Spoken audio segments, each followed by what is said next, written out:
Pronto, gente. Bem-vindo todo mundo. Tô começando oficialmente, a gente já começou a gravar, né? Porque a gente vai depois colocar essa apresentação lá no Instagram da igreja, né? Para outras pessoas que não puderam estar aqui nessa hora também terem esse aprendizado, né? Então, bem-vindos à nossa palestra desse mês. Só dar alguns avisos em geral, né? Para todo mundo, se puder deixar o microfone mutado. Eu vou escrever no chat também para depois as outras pessoas que entrarem. A gente vai ter um momento de perguntas no final, então guardem aí as perguntas que vocês tiverem para depois da apresentação. E é só isso, a gente está gravando, então se alguém por acaso não quiser aparecer, tiver alguma coisa assim, não habilita a câmera, porque vai estar sendo gravado, né? Ou pode também colocar a pergunta no chat, se por acaso não quiser fazer pergunta, quiser ser identificado, né? Aí eu faço a pergunta na hora das perguntas, não tem problema. Então vamos lá. Só apresentando a nossa palestrante de hoje, que é a Jennifer. A Jennifer, ela é uma amiga pessoal, a gente se conheceu adolescentes, não faz tanto tempo assim, mas deve ter uns 10 anos. Isso. E ela é psicóloga, ela é mestranda em psicologia, né? E ela vai estar falando um pouquinho pra gente aqui sobre esse assunto. Beleza? Então é com você, Jennifer. Ai, tá joia. Vocês estão me ouvindo bem, gente? Obrigada. Então, obrigada, Gabi, pela apresentação. Gente, estou muito nervosa. Primeiro porque já fico nervosa, assim, de falar. E segundo porque o slide deu um pequeno pau. Então, no meio do vídeo, vocês vão perceber, no meio do slide, vocês vão perceber que eu vou interromper o compartilhamento de tela e vou ficar mais conversando com vocês. Então, falem comigo, pelo amor de Deus, para eu não ficar muito nervosa, tá bom? Então, podem ir colocando no chat. A Gabi vai fazer esse papel aí de mediação também. E aí, o tema da gente é comunicação não violenta. E é um tema que, nossa, que aprendizado infinito, né? A gente vai, acho que todos, até os mais estudiosos, né, os mais experts nesse tema, eles seguirão estudando isso até os últimos dias de suas vidas, porque é um tema muito complexo, muito difícil, né? Quem é que nunca quis soltar uma farpa em cima de alguém e atira a primeira pedra? Então, eu vou compartilhar aqui a tela com vocês. Então, vocês já sabem aí do pequena situação que deu com relação ao slide.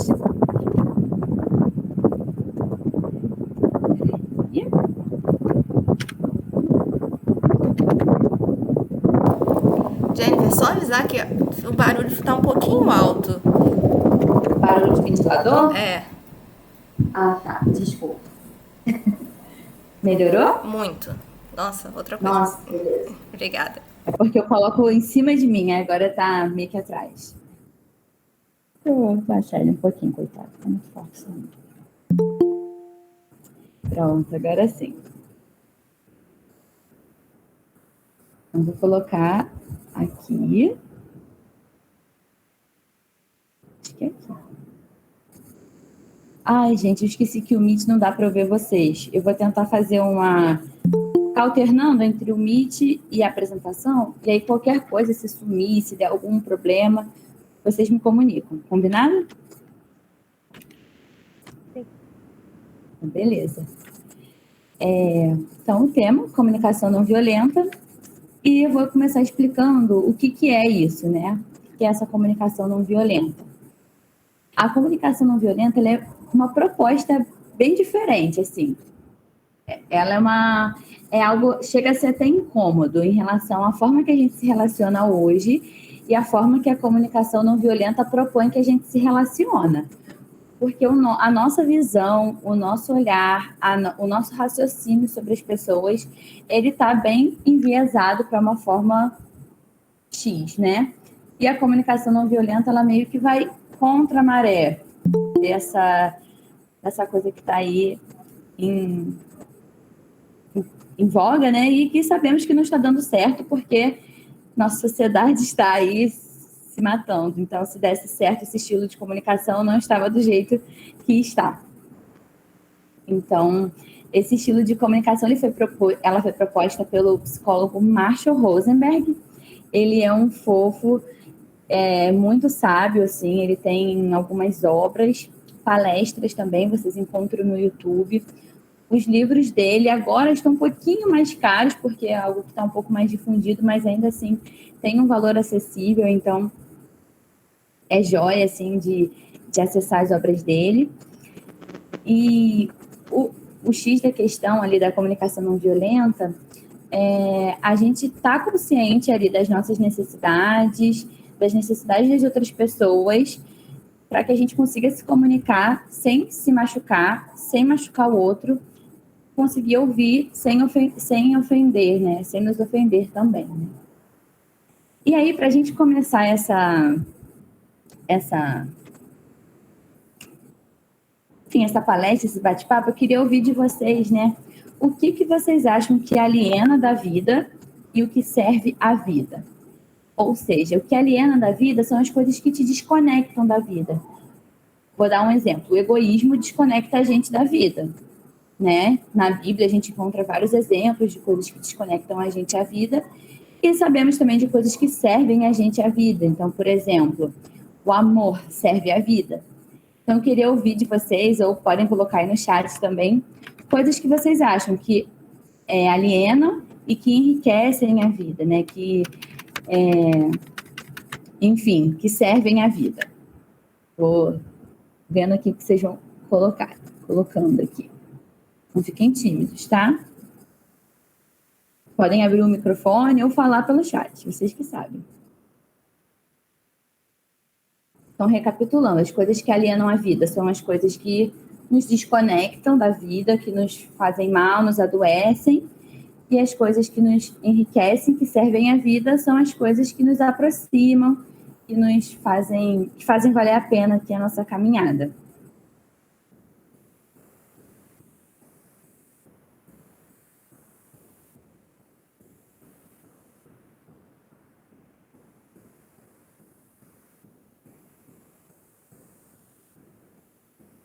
A Rebeca colocou: ouvir, servir, cuidar. Muito legal. Mesmo. São coisas que enriquecem bastante a nossa experiência, né? Muito bom, Beca.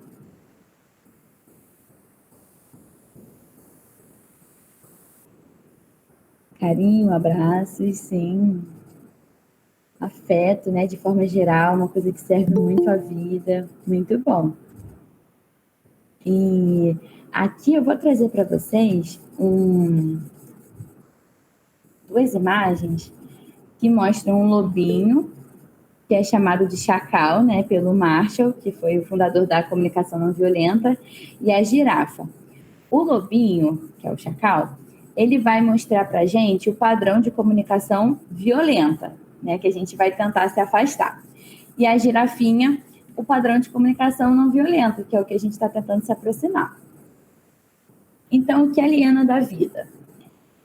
Essa mentalidade. Jennifer, não mudou o slide. Você mudou, não mudou aí? Mudei. Aqui ainda não mudou.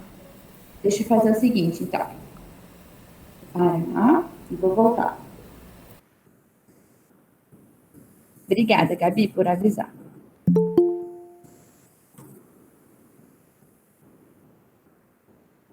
Agora tá a imagem do lobinho e da girafa? Sim. Beleza. Então, aqui a gente tem os dois paradigmas, né? O que aliena da vida, o que afasta a gente de uma boa experiência de vida, e o que serve à vida, o que aproxima a gente de uma vida gostosa de se viver. Então, o que aliena da vida? Essa noção de ganha-perde e perde-perde, prejudicar de alguma forma, querer sair por cima. O pensamento, eu tenho poder sobre você, ou você tem poder sobre mim. Rotular o que as pessoas são, fazer julgamentos moralizadores, usar recompensas extrínsecas, negar escolhas e responsabilidades pessoais, manipular através da culpa, vergonha ou acusação. Então, se vocês perceberem, vários desses pontos que alienam a gente da vida, né, que adoecem a nossa vivência, a gente usa na nossa comunicação. Né? Quem nunca usou aí da culpa, da acusação, do rótulo para se comunicar? São ferramentas que são muito comuns no nosso dia a dia, né? No nosso padrão de comunicação. Já o que serve a nossa vida é o padrão ganha-ganha, a gente pensar que dá para todo mundo sair ganhando, que dá para a gente exercer poder com os outros, pensar como as pessoas são, fazer juízos de valor, ou seja, eu vou explicar um pouquinho mais o que é juízo de valor mais para frente, mas juízo de valor é você pensar, por exemplo, gosto de maçã é gostoso, então eu vou comer. Não gosto de maçã, então não vou comer. Isso é um juízo de valor. Quando você vê alguma coisa de acordo com o seu critério pessoal e faz uma escolha para a sua vida. Recompensa intrínseca, ou seja, você se recompensa dentro de si, né? Você não precisa de aprovação externa. Responsabilidade pessoal e estratégias que atendem a todo mundo, que atendem às necessidades minhas, às suas necessidades. Então, são esses aspectos que servem à nossa vida. E aí, gente, para nós conseguirmos sair dessa palestra agregados de alguma forma, tanto vocês quanto eu, porque eu tenho certeza que eu vou aprender muito aqui com vocês também, nós precisamos assumir que a nossa comunicação ela é violenta de alguma forma. E aí eu trouxe alguns estilos de comunicação que são os mais comuns. Primeiramente, tem a comunicação mais passiva, que é quando a gente engole as nossas vontades, nossas opiniões, o que a gente pensa, e às vezes até bem intencionado, né? Não vou evitar briga, não vou nem falar nada. E a gente corre alguns riscos, né? O que eu considero o maior deles é a gente poder explodir, assim, por algo pequeno, mas que, na verdade, é uma coisa que a gente está acumulando, né? Então, é algo que, por exemplo, já aconteceu comigo, né? Na minha vida pessoal, já aconteceu de eu explodir por uma coisa mínima que alguém fez, mas porque eu adotei um estilo de comunicação, um estilo de relação passiva. E aí, quando eu não explodi por causa daquela coisa pequena, eu explodi por causa do que eu vinha acumulando ao longo do tempo. Então, acredito que esse é um dos maiores riscos desse estilo de comunicação. E tem a comunicação agressiva, que eu acho que é o maior medo de quem adota a comunicação passiva também, né? Que é aquela pessoa rude, aquela pessoa que não considera o outro. E pode muitas das vezes ser até considerada, não, eu te acho sincero, né? Eu te acho uma pessoa que fala mesmo, que fala na cara, corajosa, você bota para fora. E o que acontece, né? Um dos riscos muito grandes é a gente criar um bloqueio aí na pessoa com quem a gente está conversando e desgastar a relação, pode acabar virando uma disputa aí de argumentos para ver quem está certo, né, na história. E tem a comunicação também passivo-agressiva, que é aquela que você vai ali meio sem falar muito, mas você vai jogando uns alfinetes, né? Você não chega já com o pé na porta, você vai levemente ali falando, mas você joga alguns espinhos no caminho, né? Então, é um padrão de comunicação também bastante comum, né? Às vezes a pessoa fica ali, não, eu tenho que falar essa verdade. Aí ela vem amaciando, dá um chicote, e aí, não, mas tá tudo certo, porque eu não fui aquela pessoa que fez um escândalo, não fiz um barraco, né? Eu só joguei ali um chicotinho e daqui a pouco eu dei um carinho. Né? Então, a gente tem como sair desse padrão também de comunicação. Estou vendo aqui que a Fabi e o Rogério colocaram algumas coisas que servem à vida também, né? A paciência, a sinceridade, o caminhar junto, se importar.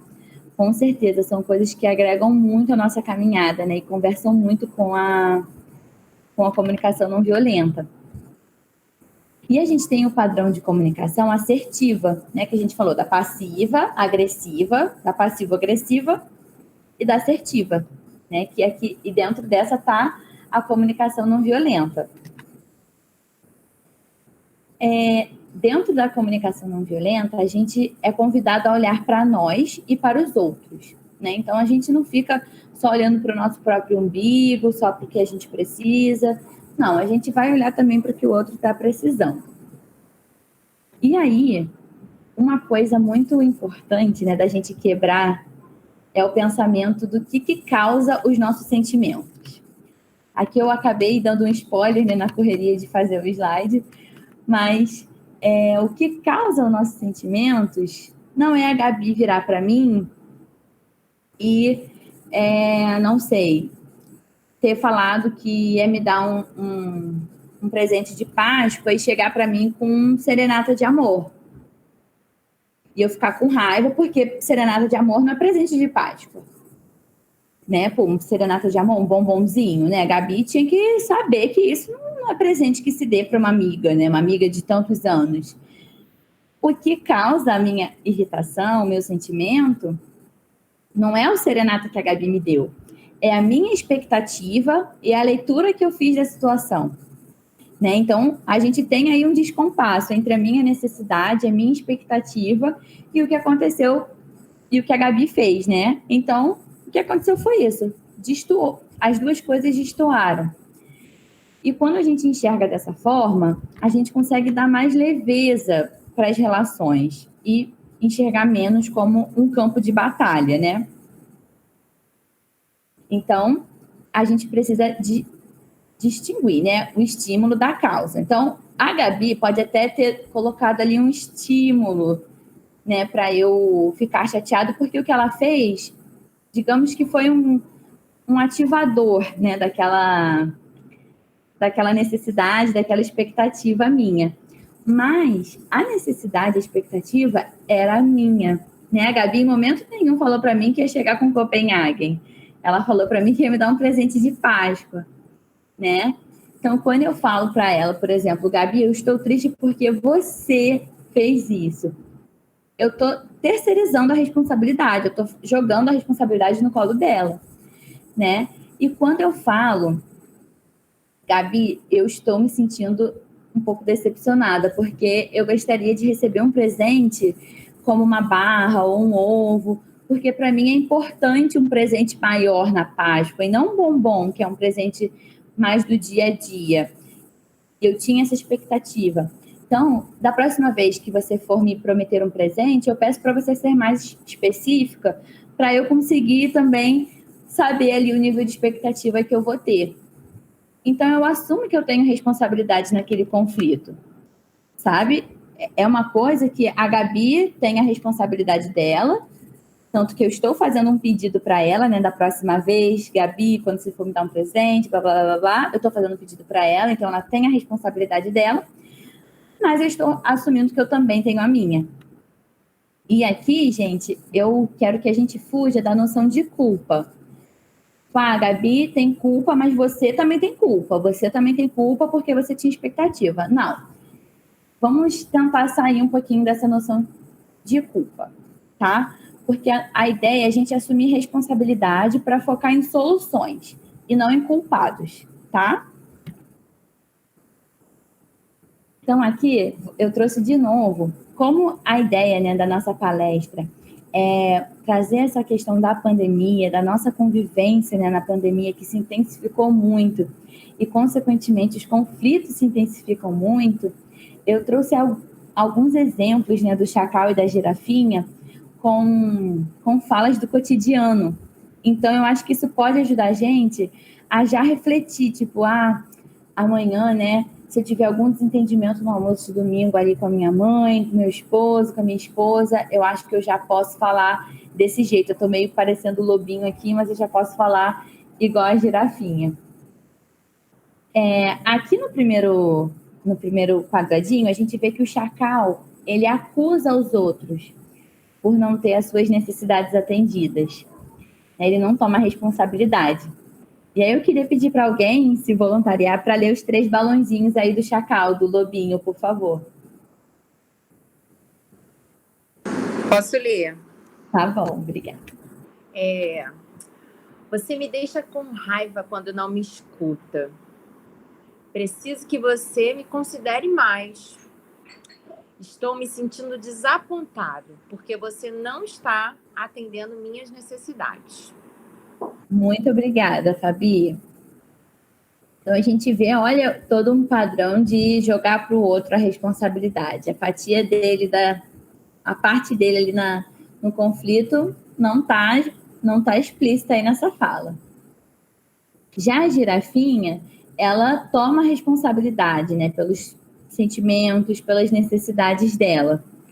E aí eu queria mais um voluntário, por favor, para ler aí os balãozinhos da girafinha, por favor.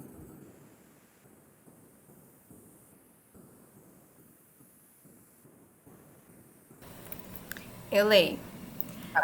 Compreensão é importante para mim. Eu gostaria de consideração pelas minhas escolhas. Da consideração pelas minhas escolhas. Sinto certo desapontamento. Gostaria de compreensão pelas minhas necessidades diante dessa situação. Exatamente. Muito obrigada, Gabi. A girafinha, gente, ela traz pra gente um padrão de como falar. Você vai adaptar dentro da sua linguagem. Então, por exemplo, é muito importante me sentir compreendida. Eu gostaria de consideração, você pode mudar, né? Eu gostaria que minhas escolhas fossem ouvidas. Você muda para as palavras, né, que forem mais aí do seu dia a dia. Se você não usar, por exemplo, desapontamento, você troca, né?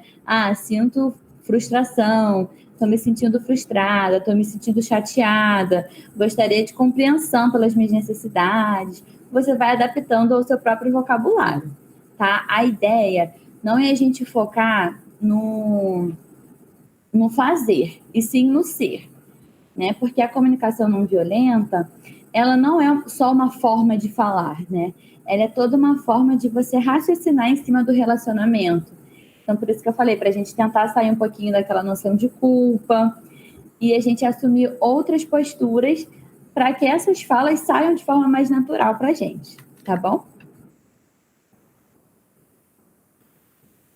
Então, quando a gente... Deixa eu ver se esse slide já foi, gente. Não foi não. Na comunicação não violenta, a gente olha para dentro de nós, por isso que é um convite para olhar para si, né? Para entender qual necessidade não foi atendida dentro daquela situação. A gente vai falar de nós mesmos, né? Eu vou falar de mim, do que acontece comigo a partir do que aconteceu. Então, eu vou falar do que eu estou sentindo, do que eu estou precisando para ficar bem, mas sem julgar, sem atacar o outro.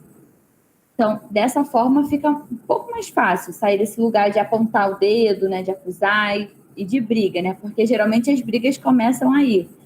Começam quando a gente começa a acusar. E a gente precisa, né, entender, né, que a culpa pela forma que a gente se sente não é do outro. Primeiro, porque não tem culpa, não falamos de culpa, né? E segundo, porque a gente fala de responsabilidade. E a responsabilidade pelas nossas necessidades, expectativas, é nossa. E, nesse sentido, né, vou já para a segunda bolinha, a comunicação não violenta, ela é um chamado à compaixão.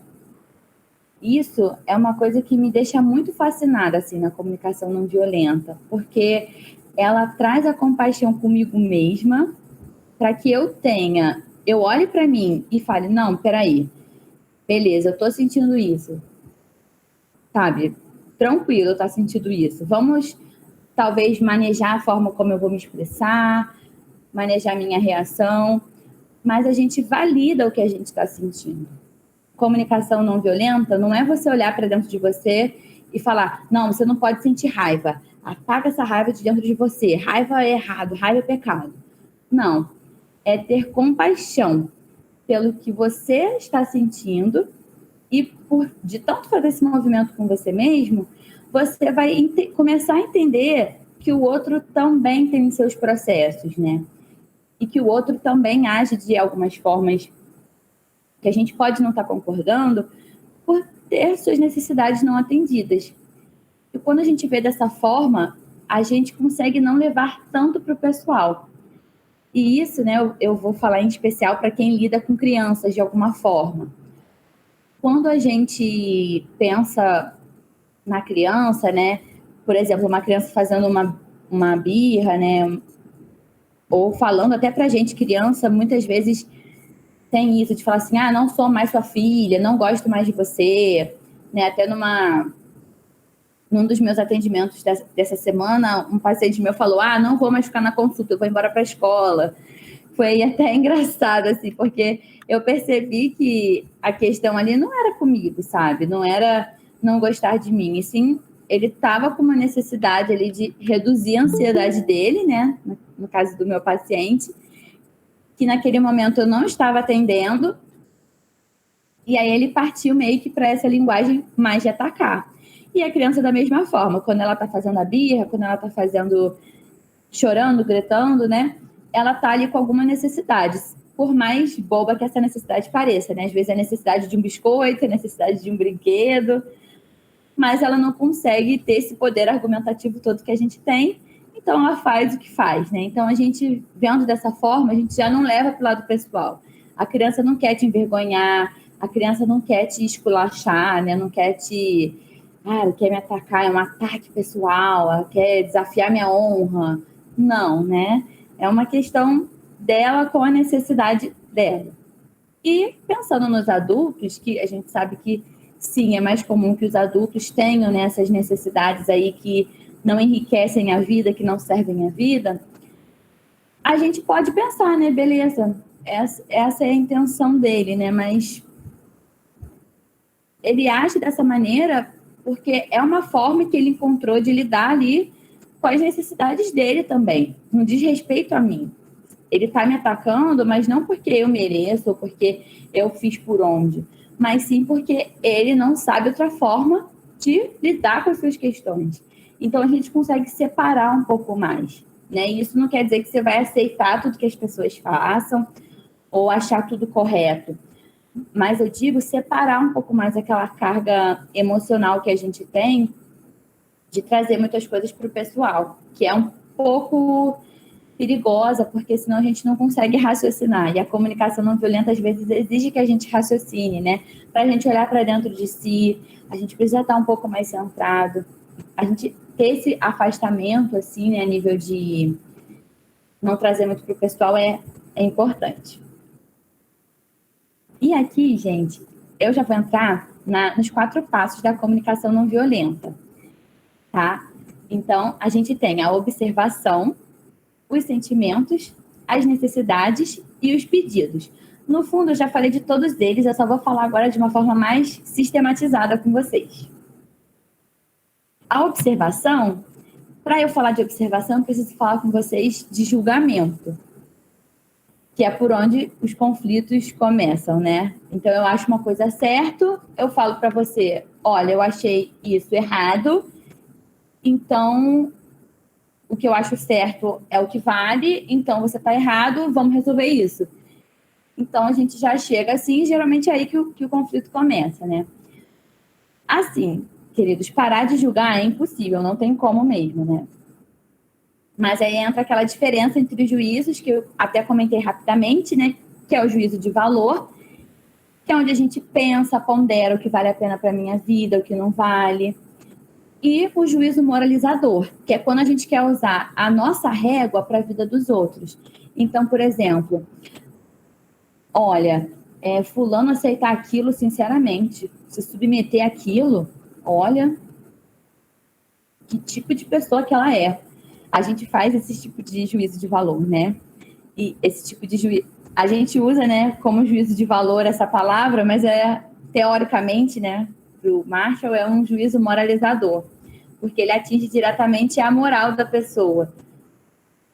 Quem a pessoa é, a nível de caráter mesmo.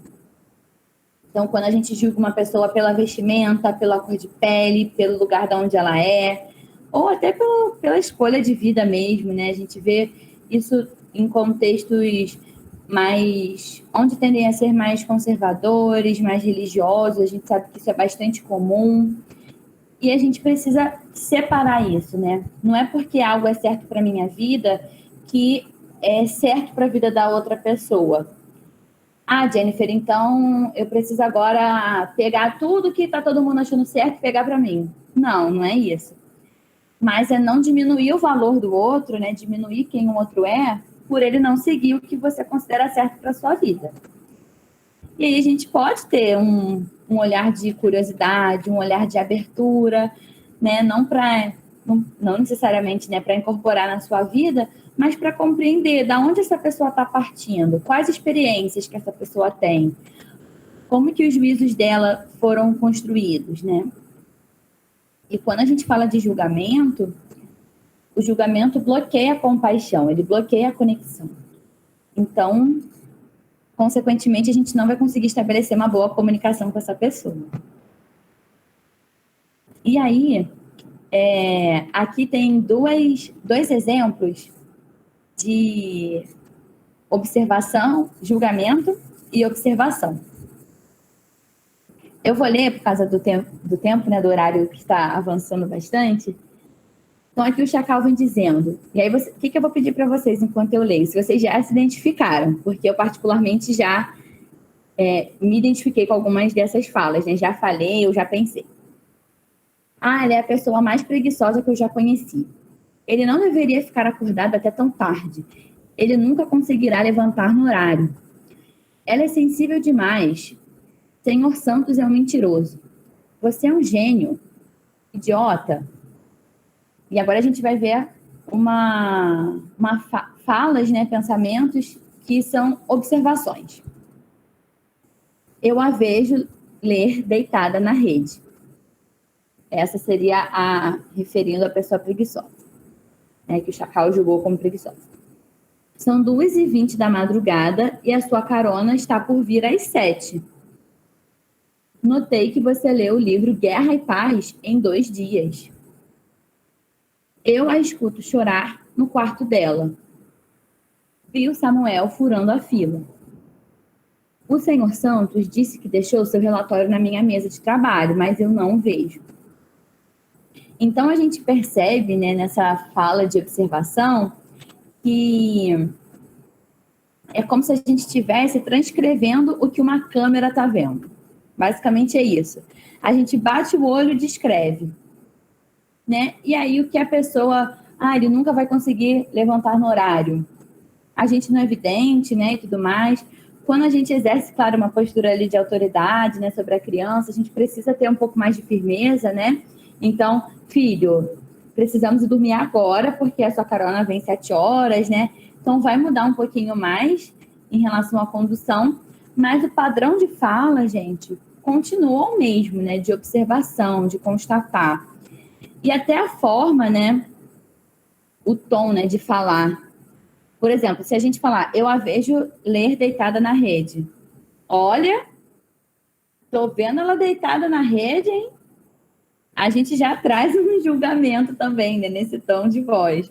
Um desdém, um certo deboche, né? Então, até a gente precisa ficar de olho nisso também, no tom de voz.